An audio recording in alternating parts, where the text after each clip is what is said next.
Hola, vamos a ver la lectura dirigida de neumonía. Neumonía. La neumonía es la inflamación del tejido pulmonar ocasionada por un agente infeccioso. En este caso, cuando hablamos de neumonía, antes llamada pulmonía, estamos refiriéndonos a que se produce una inflamación con la acumulación de líquidos en los alvéolos pulmonares.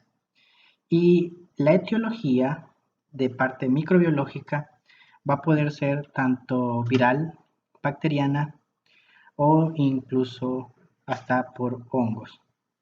Entonces, en este caso vamos a estar hablando sobre una patología que puede ser desencadenada dentro del aspecto microbiológico, no solo por una clase de agentes, sino que múltiples clases de agentes.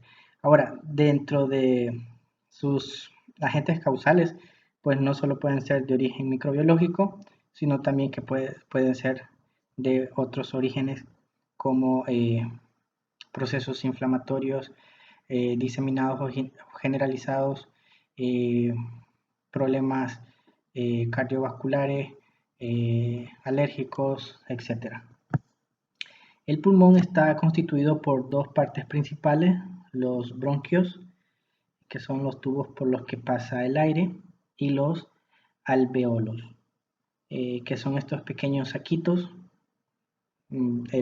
como racimos de uva, siendo cada uva un alveolo, eh, que son huecos en el sentido de que a partir de, pues, de la nariz, laringe, tráquea, llegar bronquios, hasta llegar a este pequeño espacio de compartimiento, va a entrar el aire y es aquí donde se va a hacer este intercambio gaseoso, en donde la sangre pobre en oxígeno que viene en las venas va a intercambiar por un gradiente de concentración su CO2 por el oxígeno presente en este alveolo.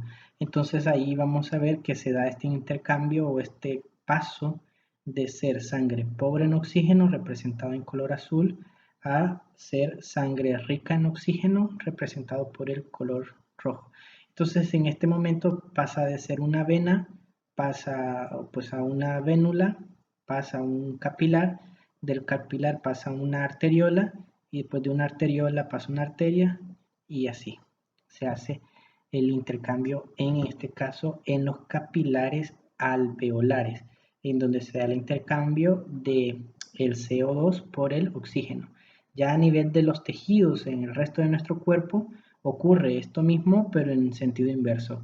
Es decir, viene la sangre rica en oxígeno, que viene pues de nuestro corazón, que ha sido bombeada a partir de los pulmones hacia el corazón y del corazón hacia todo el cuerpo. Entonces viene la arteria con su sangre rica en oxígeno, vienen las células, lo consumen y entregan su CO2.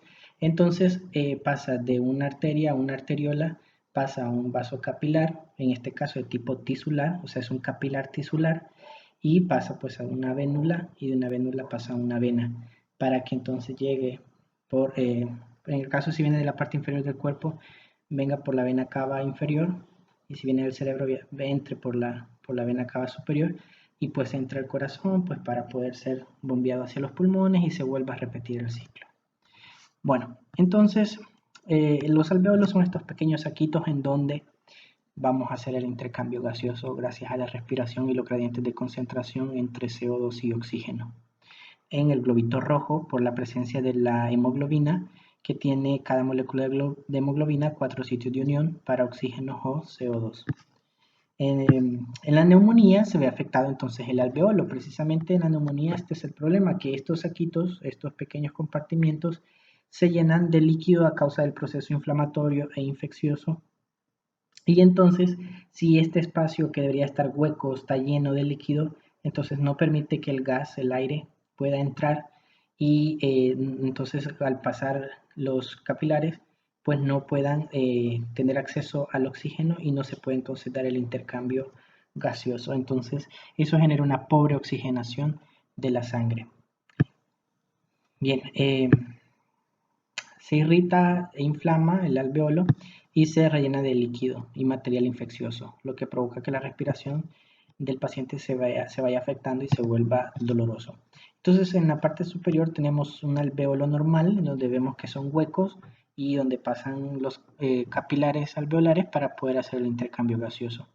En la parte de la neumonía podemos ver, estos están llenos o infiltrados del contenido infeccioso o inflamatorio y entonces no se puede hacer de manera correcta el intercambio gaseoso, generando una pobre o mala oxigenación del tejido por según el número de alveolitos que estén comprometidos.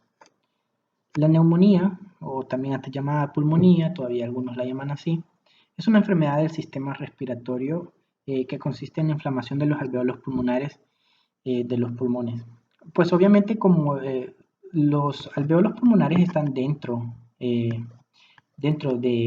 los pulmones, pues se consideraba que el problema era el pulmón y por eso se le llamaba pulmonía. Pero pues ahora ya con mayores estudios sabemos que en sí no es en sí el pulmón, sino que son las estructuras que están dentro del pulmón. Y el pulmón en sí sería solo como especie de globo que recubre a estas estructuras internas. En las ferias, por ejemplo, ustedes han visto que andan un globo y que dentro del globo andan algunas estructuras u otros globos. Entonces algo así sería el pulmón. El pulmón sería este globo externo que recubre, pero internamente es donde están estos elementos que serían los alveolos. Entonces el problema no es el pulmón, sino, o sea, no sería la capa externa, sino que sería el contenido interno o el corazón. La mayoría de las veces la neumonía es infecciosa, pero no siempre es así, como ya habíamos mencionado. La neumonía hace que el tejido que forman los pulmones se vea enrojecido, hinchado y se vuelva doloroso. Es tanto así que pues, la respiración se vuelve dolorosa o con dificultad para nuestro paciente. Muchos pacientes con neumonía son tratados por médicos de cabecera y no ingresan en los hospitales. Entonces, la neumonía adquirida en la comunidad es mucho más tenue o más fácil de tratar que la neumonía nosocomial, que es la neumonía que se adquiere dentro del ambiente hospitalario o en las 48 horas próximas o hasta 2 semanas después de haber estado en un ambiente hospitalario. Entonces, ¿por qué? Porque en este caso, dentro de los agentes etiológicos causales de neumonía, tenemos una serie de bacterias que tienen la capacidad de tener resistencia a los antimicrobianos y en este sentido, entonces estas bacterias se vuelven más difíciles de tratar porque no pueden ser eliminadas con los antibióticos de primera línea, sino que hay que empezar a utilizar antibióticos mucho más tóxicos para poder contrarrestarlas. Entonces son neumonías mucho más complicadas que la neumonía comunitaria, la que podemos adquirir en nuestro medio externo.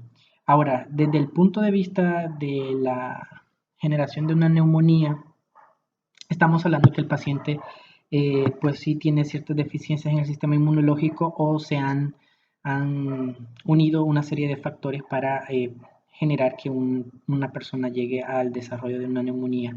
Por ejemplo, puede tener una infección viral y la infección viral complicar, bueno, mejor dicho, afectar tanto el tejido respiratorio que permita que una bacteria pueda descender tanto en las vías respiratorias y poder llegar hasta ese nivel, porque el sistema inmune normalmente no debería de permitir que bacterias puedan descender tanto, virus, etcétera, y poder desarrollar una neumonía. En un sistema inmune competente, esto no debería de pasar, pero puede ser que el sistema inmune esté competente, pero si previamente hay un deterioro del tejido, como por ejemplo lo que mencionaba, una infección previa por virus, tan simple como un influenza virus, puede entonces eso facilitar a que se desarrolle la neumonía, o si previamente el paciente tenía una bronquitis y no ha sido tratada, no ha recibido antibióticos, las bacterias entonces sí pueden descender hasta una neumonía. Entonces estamos hablando de que deben existir una serie de elementos, pero que en términos prácticos, con un sistema inmune competente, no deberíamos de podernos infectar fácilmente en la comunidad con un microorganismo que nos pueda causar una neumonía. Y si aunque nos infectáramos, o sea, si alguien tuviera la bacteria, la expulsa y nosotros la inhalamos, nuestro sistema inmune debería de poder contrarrestarlo.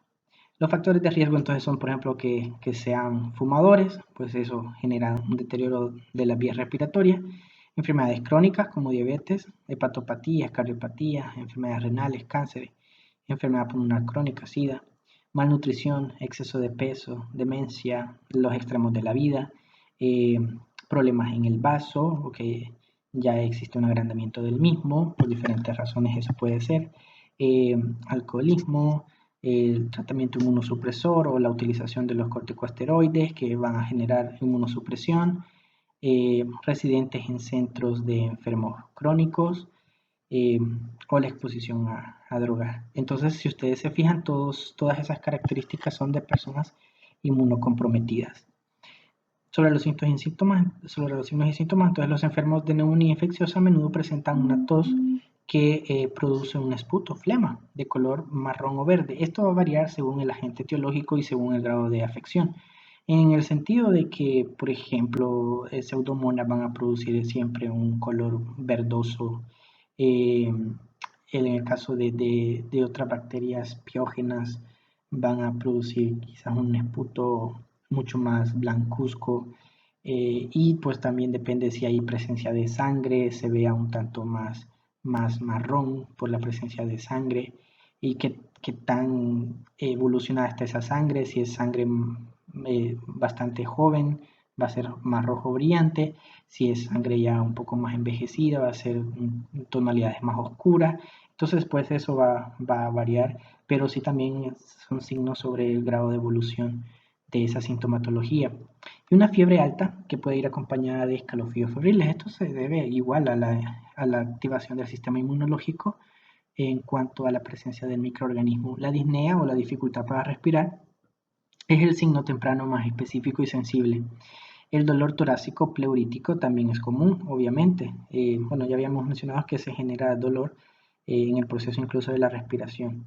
Este es un dolor agudo o punzante que aparece o empeora cuando se respira hondo. Los enfermos de neumonía pueden toser sangre, sufrir dolores de cabeza o presentar una piel sudorosa y húmeda. Otros síntomas posibles son la falta de apetito o anorexia, el cansancio, la cianosis, que es la coloración azulada de la piel por la falta de oxigenación tisular. Entonces vamos a poder ver moradito, con un tono moradito la piel del paciente. Náuseas, vómitos y dolores articulares o musculares. La forma menos común de neumonía puede causar otros síntomas, como por ejemplo la neumonía causada por legionela, ya que es una bacteria, ya que puede causar dolores abdominales y diarrea, mientras que la neumonía provocada por tuberculosis o neumocistis, que bueno, ahora está dentro de la categoría de bacterias hoy por hoy, puede causar únicamente pérdida de peso y sudores nocturnos. En las personas mayores, la manifestación de la neumonía puede no ser típica, es decir, no presentar signos y síntomas característicos, porque esto pues van a variar en el sentido de que hay mayor inmunosupresión, por lo que se puede complicar aún más y presentar sintomatología un poco más exacerbada. Pueden desarrollar una confusión nueva o más grave o experimentar desequilibrios provocándoles caídas, y esto pues se debe a la pobre oxigenación que tiene el cerebro. Recordemos que naturalmente el cerebro es un órgano privilegiado en cuanto a la oxigenación. La arteria carótida pues está hecha precisamente para enviar sangre desde el corazón de una manera más directa hacia el cerebro. En este sentido, al experimentarse una pobre oxigenación, estaremos viendo que uno de los órganos que más necesita oxígeno, pues también empieza a sufrir, y eso provoca la desorientación y los mareos que pueden provocar la caída a las personas mayores. Los niños con neumonía pueden presentar muchos de los síntomas mencionados, pero en muchos casos simplemente están adormecidos o pierden el apetito, es decir, están como en un estado letárgico. Es así, como desganados, sin ánimos, como si no tuvieran energía, y se debe también a lo mismo, a la falta de oxigenación o a la muy pobre oxigenación, y esto va a provocar por ende que las células no funcionen al 100%. Los síntomas de la neumonía requieren una evaluación médica inmediata. La exploración física por parte de un asistente sanitario puede revelar fiebre o a veces una temperatura corporal baja, una velocidad de respiración elevada, taquipnea, que es una forma de querer compensar la pobre oxigenación, en cuanto a que entonces eh, la frecuencia respiratoria se trata de aumentar para poder tratar de aumentar la oxigenación y de esa manera pues contrarrestar el efecto de la hipoxia que están padeciendo las células. Una presión sanguínea baja, hipotensión, un ritmo cardíaco elevado, taquicardia, pues obviamente para poder aumentar la frecuencia respiratoria también hay que aumentar el flujo sanguíneo y eso se hace aumentando el ritmo cardíaco.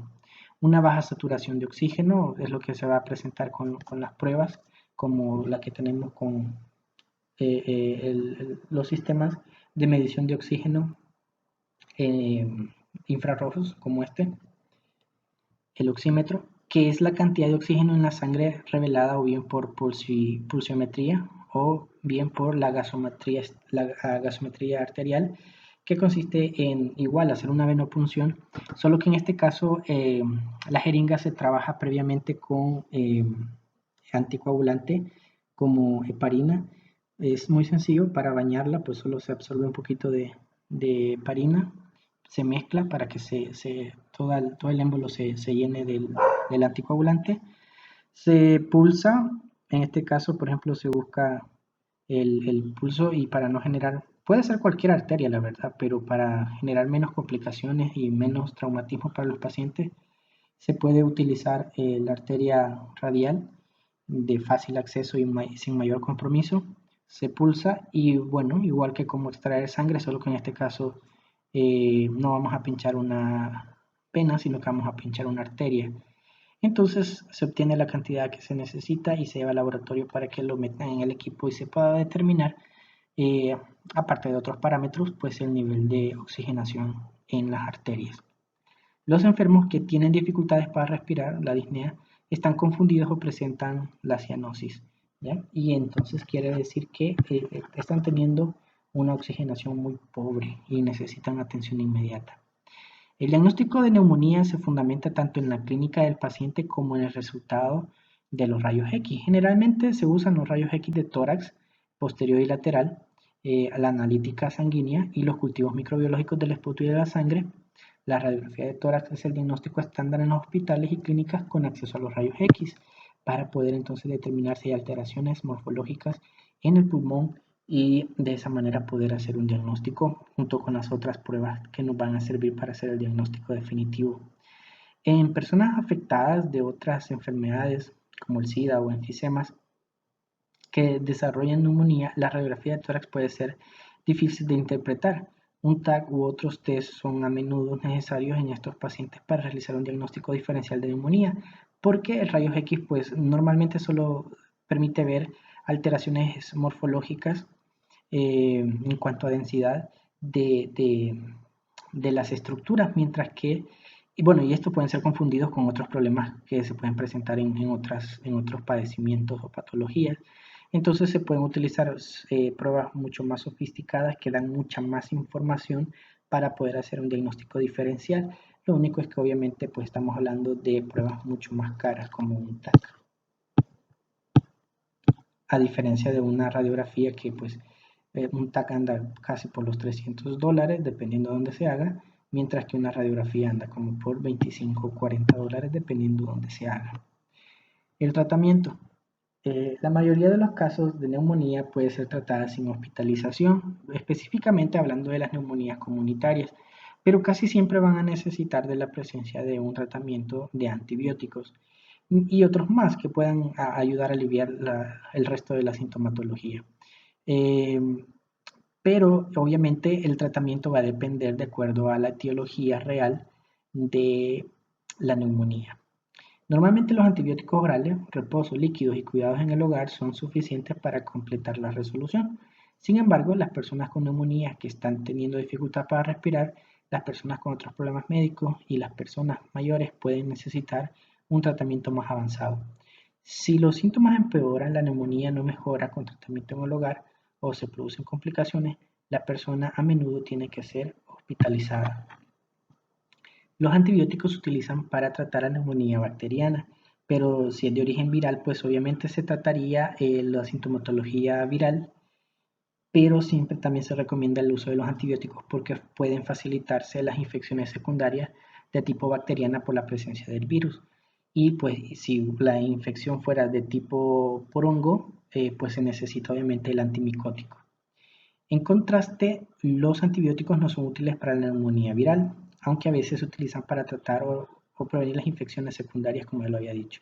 La elección del tratamiento antibiótico depende de la naturaleza de la neumonía, los microorganismos más comunes que causan la neumonía en el área geográfica local y el estado inmune subyacente y la salud del individuo. En este sentido, estamos hablando de que para poder dar un tratamiento antibiótico, por lo menos una de las cuestiones básicas a determinar es si la bacteria que está causando la neumonía es gram positiva o es gram negativa. Para esto pues se necesita estudio microbiológico del esputo y o si se hacen aspirados, se pueden enviar los aspirados y determinar pues cuáles serían los antibióticos preferibles para utilizar según lo que arroje el antibiograma. Las personas que tienen dificultad para respirar debido a la neumonía pueden requerir oxígeno extra. Individuos extremadamente enfermos pueden requerir de cuidados intensivos de tratamiento, a menudo incluyendo la intubación y ventilación artificial, pero estamos hablando ya de los casos muchísimo más complicados, cuya expectativa de vida pues está bastante reducida. Y así hemos terminado la lectura dirigida de neumonía.